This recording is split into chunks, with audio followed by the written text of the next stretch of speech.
Good evening, community leaders, community elders, parents, teachers and students, and thank you for attending this event. Before we begin, I wish to acknowledge the traditional owners of the land upon which we stand and pay my respects to elders past, present and future. As a parent and teacher, I often wonder how this current generation of students will handle the new technologies that continue to invade and settle within our world. Modern science is changing society on the global level, while traditional science and technologies are being sidelined and streamed into local community concerns. Ladies and gentlemen, I'm going to throw some names at you. Martin Luther King, Whoopi Goldberg, NASA, Sally Ride, Mae Jemison, Ruthie Lyle Cannon. Some of these names will be familiar to you, others you may not have heard of. All have one thing in common. Let me tell you a story. In 1966, Star Trek premiered on American TV. Its cast featured a young captain, an alien, and a cast of racially diverse crew members. It was one such crew member that would change the face of American science for generations to come. Nichelle Nichols, playing Lieutenant Uhura, was an African-American actor playing a role that wasn't, in the words of Whoopi Goldberg, somebody's maid. Although Lieutenant Uhura was a person of authority in a diverse culture, Nichelle Nichols faced various forms of racism by the studio that employed her, and she considered leaving the show. It was only on the advice of Martin Luther King that she persevered.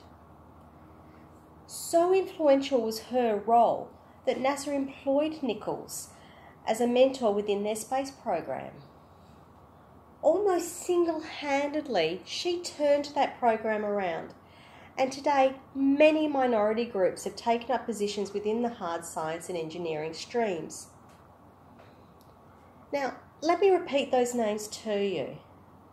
Martin Luther King, Whoopi Goldberg, NASA, Sally Ride, Mae Jemison, Ruthie Lyle Cannon.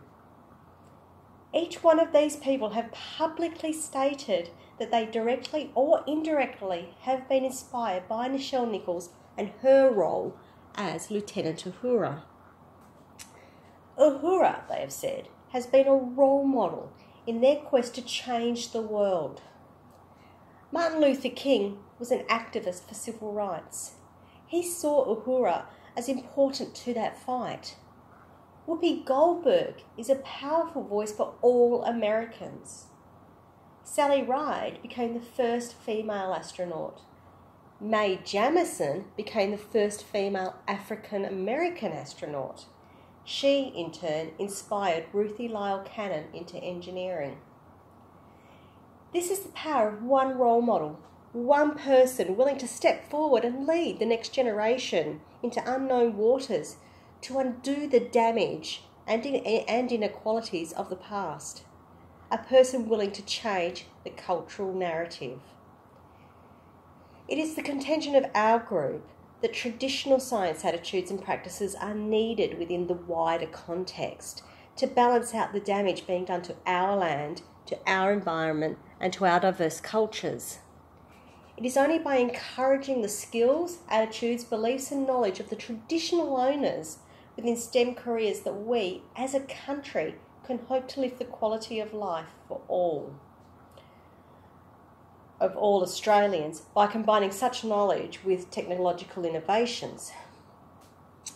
As such, our program seeks to employ leading Indigenous and other minority group leaders, such as scientists, postgraduates and undergraduates, to act as role models to the next generation of Indigenous students.